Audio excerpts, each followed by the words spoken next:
What's up, Planeswalkers? It's your boy K-Dog. We're here in Brawl with a Simic Roalesk deck. Roalesk is a 4/5 flying chapel for 2 green, green, and blue. When enters the battlefield, you get 2+1/+1 encounters on another target creature you control. And when it dies, you proliferate, then proliferate again. So super fun card. It hasn't really seen a whole lot of play. And it's a lifetime here in Standard. And so this is one of the cards I want to kind of highlight before it rotates here. Has some really fun abilities, and at 5 mana, it's not too expensive for Brawl, but lots of counter synergies in these colors. So we're gonna kind of take a look at that and see what we can do. It's a pretty janky list. We have a little bit of removal, but not much interaction for our opponent. And obviously we're pretty vulnerable to removal. We're not running any counter spells or anything like that. We're just kind of all in on creatures and ways to kind of proliferate and buff our own creatures. So we're kind of just hoping that their opponent kind of does their thing and we gotta do our thing. We just kind of eventually kind of go over the top of them. It's kind of our basic strategy here. All right, so starting off with Pelt Collector. It's a 1 mana 1/1, of course, and then whenever another creature enters the battlefield, if it has a greater power than Pelt Collector, get a +1 counter on it. And as long as it has 3 or more counters, you can it has trample. So a pretty solid card, synergize what we're trying to do here. Just a little 1-drop to kind of fill out the slot here. And if you top deck this later, you still has enough synergy where you'll be able to put counters on things, or play creatures afterwards to get those counters still. So it still feels pretty reasonable. Even though a lot of these 1-drops don't really feel great in a Brawl format, I think Pelt Collector is still fine to run. Ozolith, of course, has a nice synergy what we're trying to do here. Whenever a creature leaves the battlefield, for any reason, so if it dies, exiles, bounces, whatever, if it has counters, those counters go on the Ozolith, whatever type of counters they were.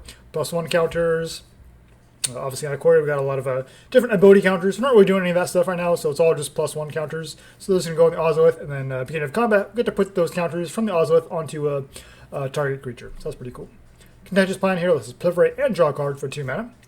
Incubation Druid is a 0/2 for 2 mana. What's a stat for 1 mana of any color that we could already produce. We're in 2 colors, so that shouldn't be too hard to pull off. We can pay 5 to adapt 3, which means we put 3 +1/+1 counters on it. And if it has counters on it, it's 3 mana instead of 1. So nice little ramp spell.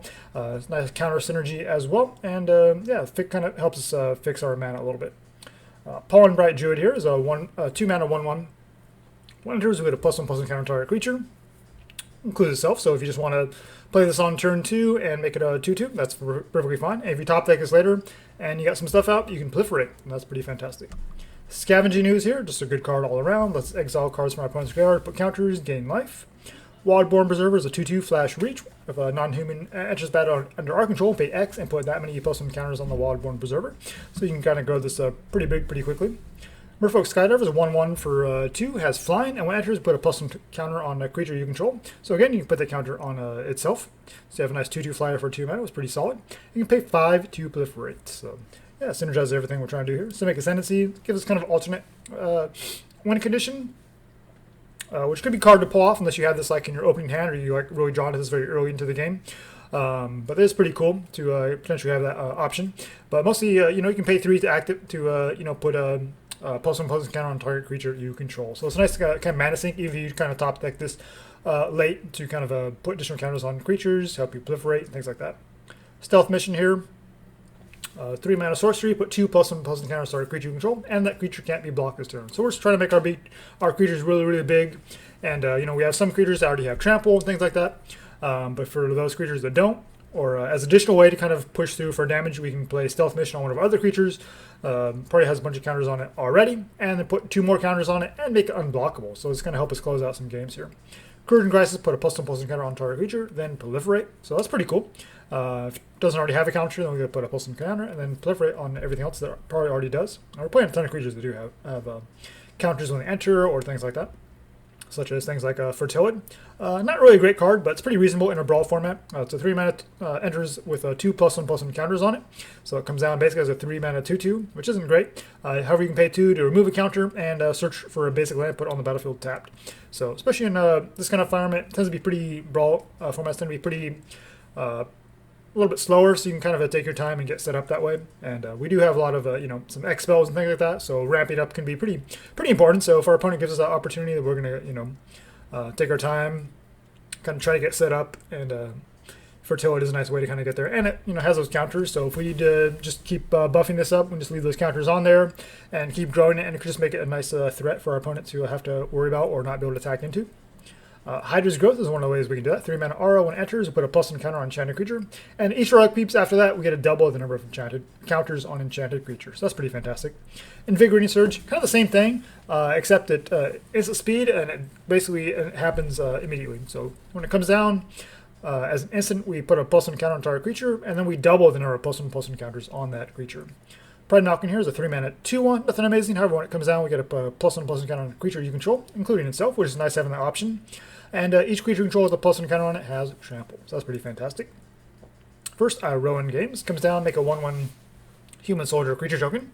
Second saga is we put 3 +1/+1 counters on the creature you control. Gotta love those counters. And third saga, if you control creature power 4 or greater, we get to draw 2 cards. So definitely need some card draw here, since we're pretty much relying on creatures. We're not running like the instants and sorcery card draw that blue has to offer and things like that. So things like this are pretty fantastic. And even the gold token you get with the 4th saga is pretty relevant, since, like I said, we do have some X spells we want to kind of get into in the late game, and we have ways to kind of sink our mana into other permanents that we have. So definitely do not mind the gold token at all. Yorvo here is a 3 mana. When it comes down, we get 4 +1/+1 counters on it, and whenever another green creature enters, it gets an additional +1 counter on it. And if power happens to be greater than Yorvo's, it gets even one more on top of that. So Yorvo can get pretty big pretty quick. Lore Scale Coatl is a 3 mana 2/2. When we draw a card, we put a +1/+1 counter on Lore Scale Coatl. So to have like the Iroan games and things like that can help us draw cards. But even without that, just on our draw step, we just put a +1 counter on it, so that's pretty sweet. And then if it gets really big, obviously we can like self-mission to make it unblockable. Pride Knocking can give it trample, things like that, so that's pretty cool. Beast Whisperer, since we are pretty creature focused, we want to also have ways to draw cards. So it's a 2 mana, or excuse me, 2/3 for 4 mana, and whenever you cast a creature spell, draw a card. So that's pretty. It's going to help us kind of keep digging for our proliferate spells and things like that. And here we've got some removal in Hunter's Edge, 4 mana sorcery speed, put a +1 counter on target creature you control. Then that creature deals damage equal to its power to target creature you don't control. So hopefully we can get our creatures nice and big and take out whatever our opponent is doing. 4 mana is a little bit steep, but hey, that's it synergizes with what we're trying to do here, and it gives us a little bit of removal. So we're going to go and run that. Mowu here is a 4 mana 3/3, Vigilance and Trample. And if one or more +1 counters we put on Mowu, that many +1 counters are put on it instead. So instead of 2 counters, you get 2 +1, so you get 3. If it was 3 counters, you get 3 +1, so 4. And so yeah. Nylea here is a 4 mana 5/6, indestructible. We're pretty green heavy, and obviously we have lots of permanents with creatures and things like that. So we should be able to get to 5 devotion without too much effort. It's indestructible, so even if we are up against a very creature-based matchup, we can kind of hold down the fort, and while we continue to get kind of set up with our trample and things like that. And creature spells cost 1 less to cast, so that would synergize nicely, especially even with our X spells. Basically, just gives us like a free +1. And we can pay 3 to look at the top card of our library, and if it's a creature, put it into our hand. Otherwise, we may put it into our graveyard. So if we still want to keep it there, like it's a planeswalker or whatever, we can just kind of keep it on top. Otherwise, if it's a land we don't need, we can just put it in our graveyard. All right, Out Muscle, kind of the same thing as Hunter's Edge. 4 mana sorcery speed. Put a +1/+1 counter on target creature you control. Then it fights target creature you control. And if you spend at least 3 green mana to cast a spell, that creature gets indestructible until end of turn. So not as good as Hunter's Edge. Hunter's Edge just deals damage, but we should be able to cast this for 3 pretty easily. 3 green mana out of the 4 total mana cost, and make it indestructible. So pretty similar effect. And then we get to kind of attack into it. So it's kind of a little bit of upside in that regard if you are in a spot where you can attack with that creature as well, because even though it takes damage, you can still attack into it as an indestructible creature. So that's pretty cool. Renata here is a 4 mana 0/3 enchantment creature. It's power equal to our devotion degree. Of course, she has 2 devotion already, so she's going to at least be a 2/3. And each creature you control enters the battlefield with additional +1/+1 counter on it. So that's pretty fantastic to get down on, say, turn 4, and then every creature comes down with additional counters on it. It's going to help you get your creatures nice and big. Vivien here is a 4 mana 4 loyalty planeswalker, +1 to distribute +1 counters among up to 2 target creatures, and they gain trample in the end of turns. Another way to get our big creatures with all those counters trample and get through for damage. -3 to kind of interact with our opponent's board by and one of our creatures deal damage equal to its power to a creature or planeswalker our opponent's side. So nice having the option to hit planeswalkers as well.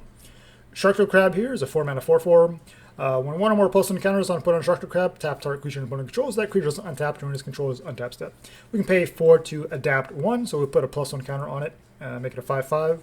And once it's adapted, so you can't adapt it anymore. But obviously, we have lots of ways to proliferate or to put counters on it. You know, Vivien we just saw, obviously, and some other spells, so things like that. So hopefully, we get multiple triggers off of this.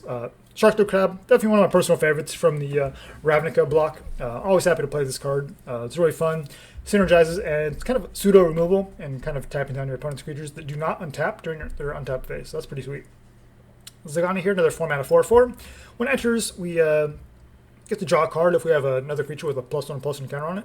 And each creature you control with +1 counters on it has trample. Gotta love that. And we can pay 6 to adapt 4. So we make it 8/8 trample. So that's pretty cool. Expensive, but still a pretty powerful effect. And gotta love the card draw aspect of it as well. Alright, Biogenic Ooze. Oh man. Fun to play with this card here. 5 mana 2/2. Enters the battlefield, create a 2/2 Ooze token. Beginning of your end step, put a +1/+1 counter on each ooze you control. Obviously, we'd have the Scavenging Ooze as well. And we can pay 1 and triple green to make a 2/2 ooze creature token. So nice mana sink here if you're in a board stall situation and you kind of go wide on your opponent. You know, maybe they're making a bunch of tokens or something like that. You can make a bunch of tokens yourself and grow those tokens really big. And we have you know, the Pride Malkin, we have Zagana, we have Vivien, things to kind of make those creatures to have trample. They can trample through for those for that damage over those little 1/1 tokens and things like that. Let's have a Vivien Monsters Advocate. Just another way to kind of put creatures out there. 5 mana, 3 loyalty Planeswalker. Look at the top card of our library. Cast creature spells on top of our library. +1, make a 3/3 beast with a Vigilance, Reach, or a Trample. Kind of depends on the situation. All those options are fantastic though. And we can -2 to look for another creature with lesser converted mana cost than whatever the next creature spell that we cast that turn is. So that's pretty sweet. Great Henge here, putting counters on our creatures, drawing us cards. Gotta love that. Tap for double green, gain 2 life. And yeah, any non-token creature enters battlefield under our control, we'll get a +1 counter on it and draw a card. That's going to help us out here in the late game to kind of keep digging. Stonecoil Serpent, obviously synergizes what we're trying to do. Reach, trample, protection from multicolored. Just a fantastic card. Ivy Elemental, not as good, but you know, it's okay. X in green just to make a you know, X +1/+1 counters on it, so it's okay. Wildwood Scourge, kind of the same thing, however, just has a lot of upside. So enters with those counters on it, and then whenever one or more +1 counters on put on another non-Hydra you control, you get to put a +1 counter on the Wildwood Scourge. So obviously we do have some couple Hydras in here, like Voracious Hydra and Hydroid Krasis, but those are the only other ones. So pretty much anything else you put counters on is going to help you grow your Wildwood Scourge. So gotta love that. So the last two creatures here are the Voracious Hydra and the Hydroid Krasis. Voracious Hydra, of course, X double green for a 0/1 trample. Enters with X +1 counters on it, and then you can choose to double the number of counters on it, which obviously works what we're trying to do.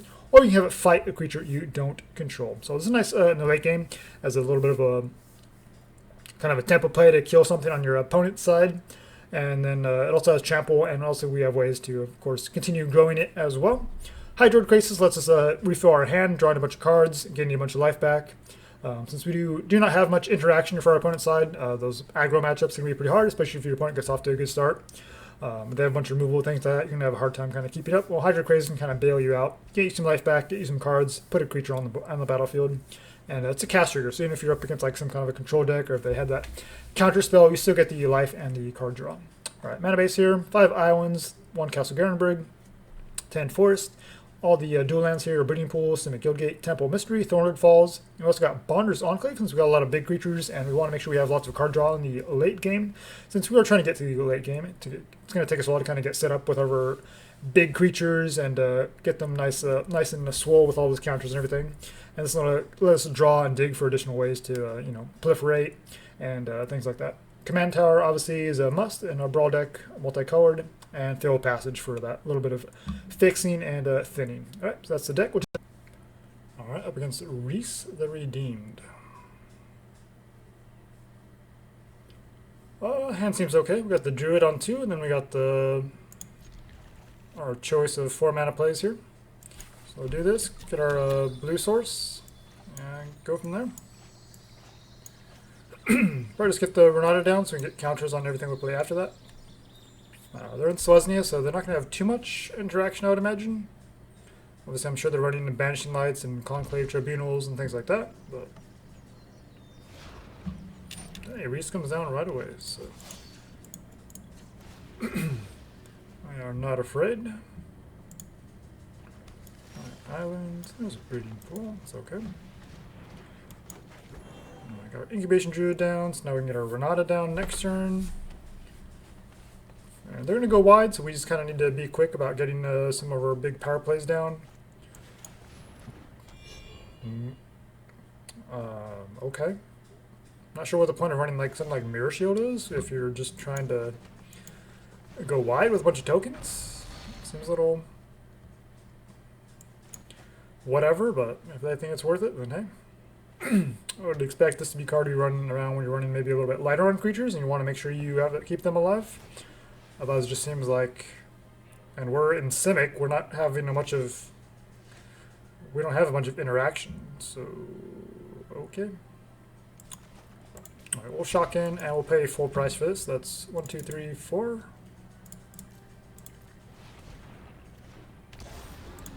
We'll attack Renata. And next turn we can Sharktocrab or Mowu. So with Renata out, the Sharktocrab will automatically come down with a counter on it and tap something down. But we're not worried about them blocking with the Reese right now. But next turn we'll be able to play Sharktocrab. Renata will give it a counter, which will trigger a counter on the Wildwood Scourge. We'll tap something down and hopefully get through for a lot of damage, and we can kind of close this game out quickly. Kind of showing why Mirror Shield isn't really the best option for our opponent here. And Track Down. That seems pretty medium as well. Like Reese is all about making tokens and kind of going wide, so I'm not really sure what their game plan is. I mean, there's Raise the Alarm. Those are the kind of spells they should be running.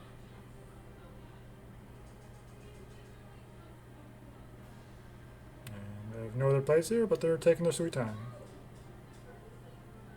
Pacifism. Alright, so we got 5 mana here. We could Courage and Pawn Bright, but we'll just go for Sharktocrab.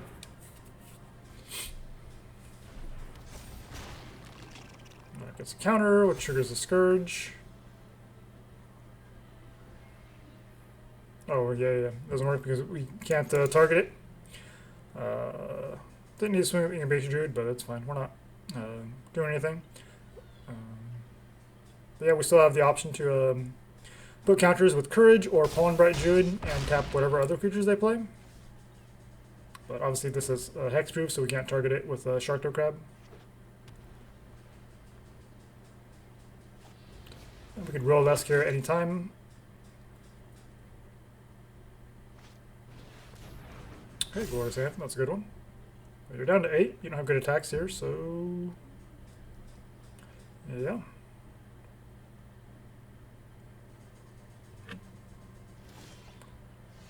command tap. What do we want to do? We can Roalesk.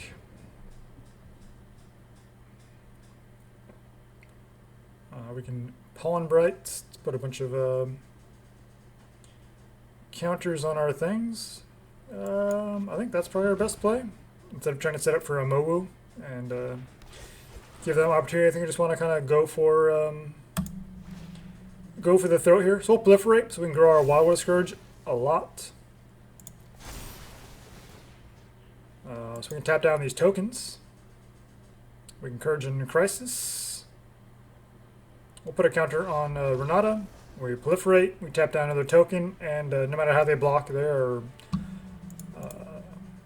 way dead. I was trying to see the battle. Alright, against Sorin, Vengeful Bloodlord. Hand's not great, but we find a third land. Should be okay. I don't imagine they're going to be getting off to too aggressive a start.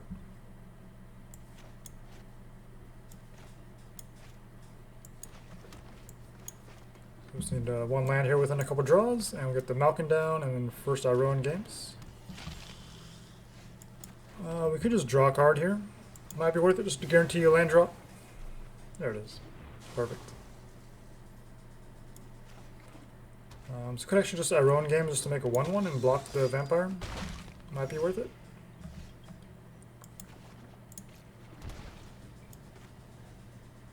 But I think we'll just go for you. And hopefully we can get this actually get some card draw off of the Iroan games instead of just throwing away at 1/1.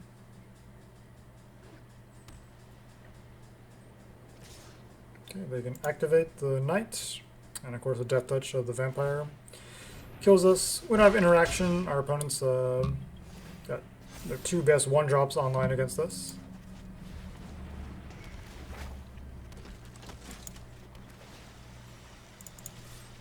Go and attack in, keep their life total kind of in check. Now I'm fine with trading this 1-1 for their 1-1. Smothering Tide, the most overrated card in Magic. Like, people love this card, especially like in Brawl. Like, you're in Orzhov colors. What are you actually needing to do with all that mana? What are you ramping into? Like, what are you ramping into with all that mana? I don't understand. Could go for Vivien, but I think I'm going to go Great Henge and Ooze before we lose any of our creatures. There's the land. I can pay, but I'm just not going to. Like, I literally don't care. You're in Orzhov, there's not anything I can think of that you can actually ramp into to where I even care about Smothering Tithe. Like, what are you using with all that mana? It's good if you have like a big X spell you want to ramp into, but those are in red, pretty much. There's some green spells, obviously, Primal Might and things like that, but Orzhov, I don't know what you're doing with all that mana. I guess it makes you feel good to get all those creature tokens, I mean those treasure tokens, and do things, but I don't know. Seems like a wasted slot to me. Kaya's Ghost Form on your commander? Sure, you can get that back anyway. But you want to Kaya's Ghost Form it when you have 2...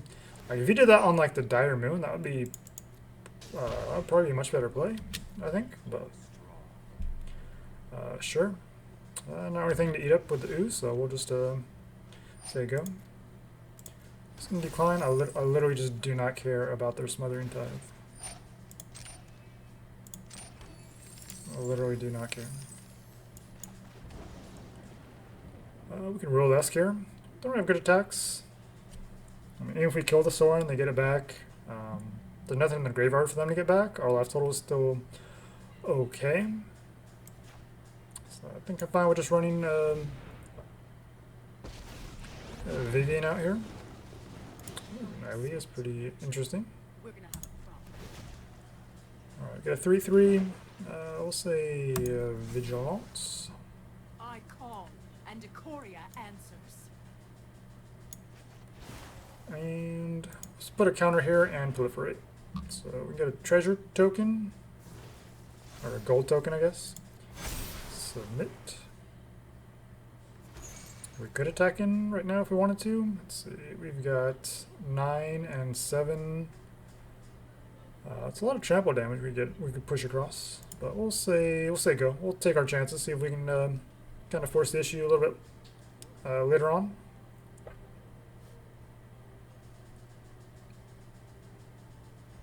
I mean, unless you have card draw again, this doesn't really do a whole lot. Okay, we'll lose our Vivien. That's fine. That was our only target for it.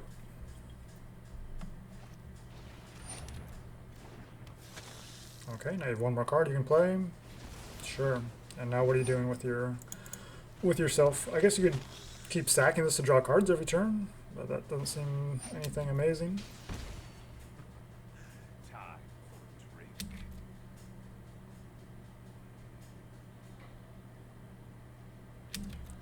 Alright, obviously we'd rather have Vivien than not have Vivien. Just gonna keep declining, just do not care. Alright, now Leah should be online. We're gonna draw a card, it gets a counter. Yeah, decline, don't care. You can have all the things, dude. Alright. Obviously the Ooze is a pretty nasty target. It's not really doing much here, so what do we... I think we give the counters to the Ooze. We could give it to the 5/5 as well. Let's give it to the 5/5. Because they might want to kill the Ooze if they find some removal, just so they make sure to get that Sorin value to reanimate something.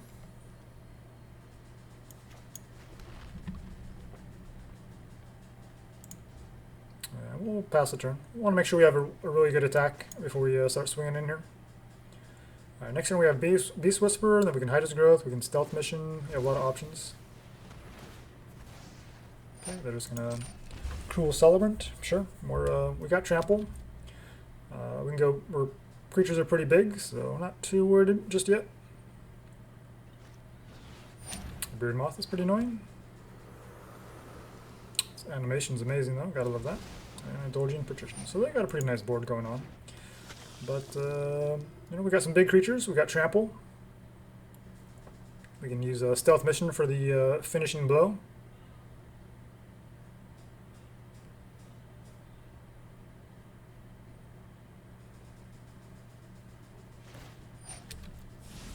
Silver Smoke comes back down. Cool.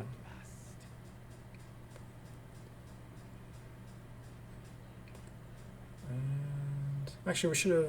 Oh yeah, we could use the token to eat it. That's fine. Make sure we keep an eye on that. Yep, decline. Don't care. Don't care. We'll Beast Whisper. That'll draw us a card with the Great Henge. So we don't have removal, but we can do some pretty nasty stuff. Decline. Alright, so now we got a way to deal with this Brood Moth.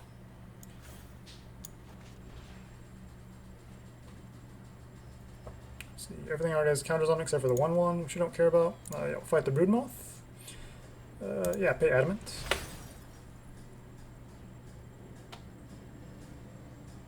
So now our Roalesk is indestructible.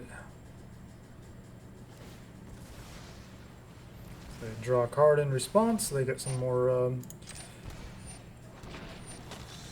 triggers. Silver Smoke comes down as a flyer, but it only has 1 toughness. Cool.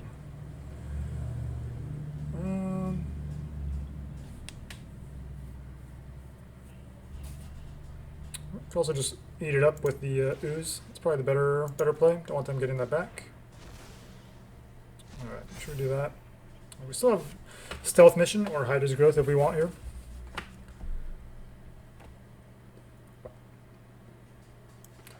Nylea is indestructible, and we pretty much have Devotion, so I think we're actually just going to go for that.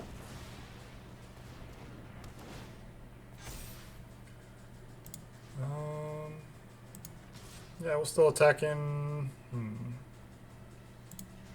it's indestructible, so why not?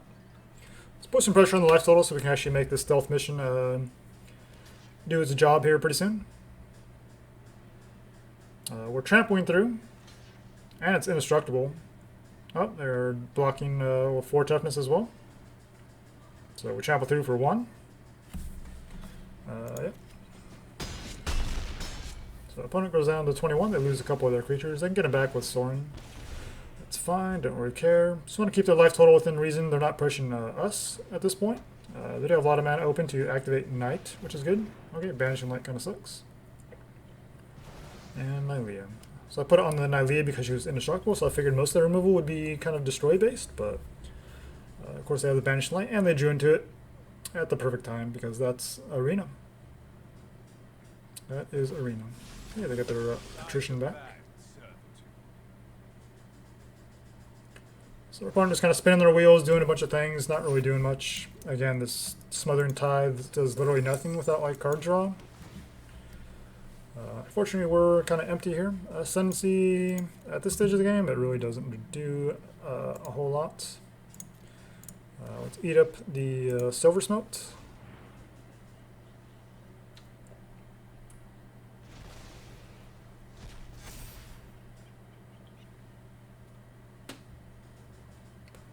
Let's save. I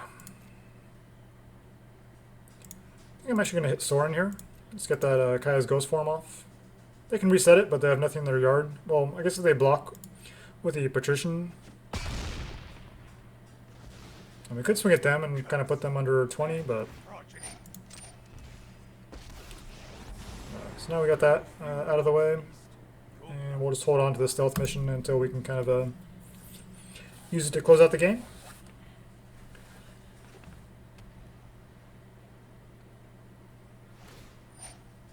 Sure.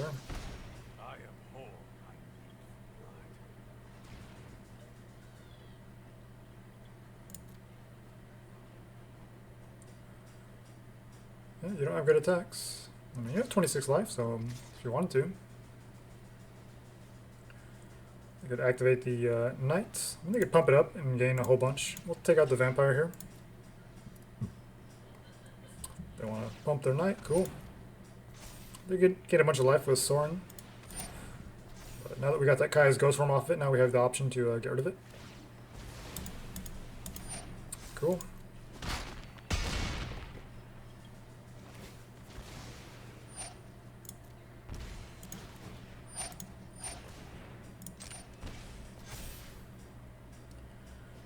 Alright, now we can eat up Vampire.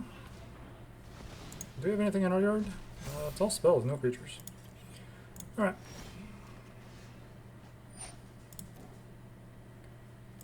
Decline.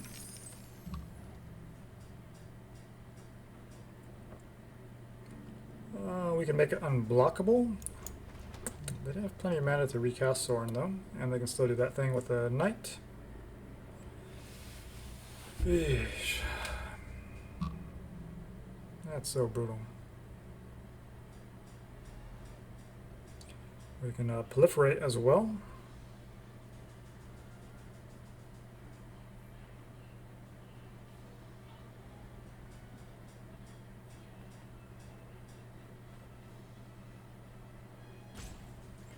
We need a creature so we can string some stuff together. I don't have any good targets for this right now. Ay, ay, ay. Don't like this at all.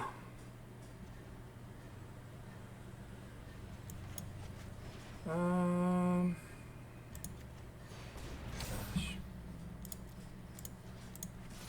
Swing you. They can play it again next turn. That's their whole turn, basically. May death find you quickly. We'll go and throw our token away to this in front of this knight, so we don't die from that. They can swing one in the air with a patrician as well. Okay, they want to draw a card with Castle Lockpoint.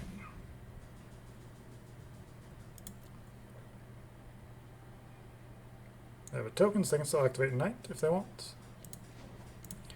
Oh, well, proliferate. 5, yes. Anything to eat? Nope, still nothing to eat with the ooze. Skydiver, alright. Yeah, decline. Alright, play the Skydiver, draw a card, a couple cards. Pollen Bright.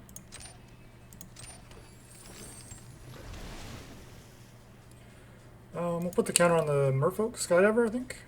We'll Pollen Bright Druid will proliferate. Oh, so I need 2 mana open. 1, 2, 3, 4, 5, 6, 7, 8, 9. So 8. Okay, so I have 2 to play the Pollen Bright Druid. We're going to draw some cards. Wow, our opponent conceded. Thought they were still in a pretty good spot there, especially if they had played Sorin and attack with the Knight maybe. Although, let's see. 1, 2, 3, 4, 5, 6. They would have had, I think they had 1 token. They could have activated it and gained some life. So they were still in a pretty decent spot there, but I guess they were just saw our board state and gave up. Must not be running any sweepers. The only move we saw was a Banishing Light. And yeah, Smothering Tide there. I mean, kind of helped them do some things. Obviously, it helped them activate the Knight, and they gain a million life. But at the end of the day, you know, we had a nice board state. We kind of drew a bit too many lands there, but then we found a nice Expel. And some night we had to have some nice card draw engines to kind of get ourself going there. Obviously, we didn't have lethal there, unless they just didn't block. Well, Pride does give trample, but they have some nice toughness. And of course they have activation on the Knight as well to soak up a lot of damage and kill something with Death Touch. Yeah, I think we're still a couple turns away from actually attacking, having good attacks. But then they have a Sorin down at that point, so I think it's still a long way to go. But they decided it wasn't worth it. Alright, against Jace. That's the first time I've seen a Jace. So I'm assuming they're just on a self-mill, which there's some pretty good effects. It's actually a pretty good hand though. Alright, found a land so we can Druid on 2, and then turn 3 we have 4 mana open to Merfolk Skydiver plus Ooze. So that feels pretty good. So we could make the Skydiver a 2/2, but probably just put the counter on the Incubation Druid so we have a ramp. Okay, to various tutelage. So the mill begins. So we're just basically erasing this mill deck. Hopefully they don't have too many counters and obnoxious stuff like that. Kotal's pretty good. Might be a little bit slow here, so I think we're just going to go...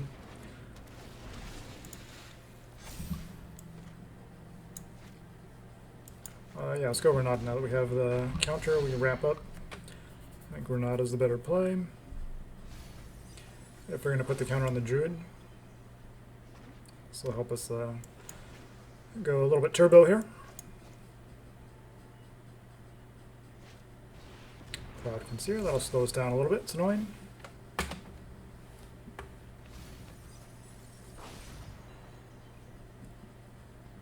And we could proliferate on the Skydiver and maybe not attack with it, but not sure if that's really worth it.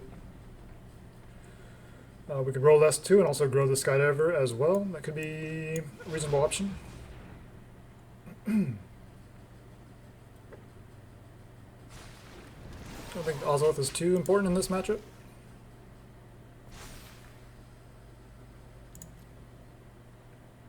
We'll attack all. Now we have some good attacks. Maybe block the 6. Take 3. Alright, get our ooze down. So we went pretty wide pretty quickly. Obviously getting the counter on the Druid was pretty nice. You know, to kind of ramp into these plays. And we have Hydra's Growth and Kotal next turn. So we've got some nice power plays. Hopefully their board stays empty. Roalesk does have Trample, and Skydiver, of course, has Flying. But other than that, we'll just have to see what our opponent does. Unless they can play Jace whenever. I think we would actually just ignore Jace if that's what they did. Sure, I'll put it in my hand. This means we get another Enter the Battlefield trigger.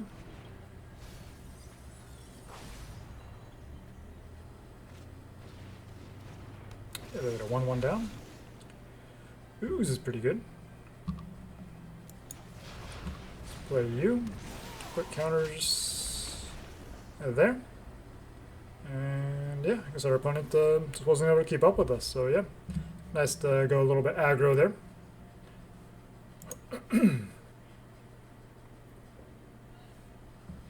Alright, so obviously this deck is a ton of fun to play, but it's very much on the janky side. It's very susceptible to removal. We don't have much removal ourselves, so if your opponent gets off to a good start or they just have some really powerful card that matches up well with what you're trying to do, you don't have very many ways to get rid of it. We'd have some of those fight spells, but they're obviously 4 mana, not very efficient. They can help you out in a lot of situations though, so they're fine. If you want to go for something more efficient, you know, there are ways to kind of interact with your opponent's stuff. There's like Frogify, Kenneth's Transformation, things like that. Even some of those, some of the blue auras that tap down your opponent's creatures and they don't untap. Those are certainly reasonable removal type spells in a Brawl environment. Could also try to fit in like maybe a counter spell or two just to have a little bit of protection, but yeah, it's hard to kind of make room for things like Stealth Mission and Hydroid Krasis and things like that. So I decided to just go all in on the creatures and just kind of you know, if we get our creatures down, we can proliferate and we do things like that, then that's kind of where we want to be, and we have to play too defensively. Just didn't really feel too confident that that was really the way to go. But certainly it makes sense if you want to kind of make room for some of those spells. But yeah, I just went all in on just saying this is what we're doing. It's up to you to kind of stop me, but obviously there's lots of good removal and things like that that can obviously stop what we're trying to do. So definitely not the best deck, but it is a ton of fun.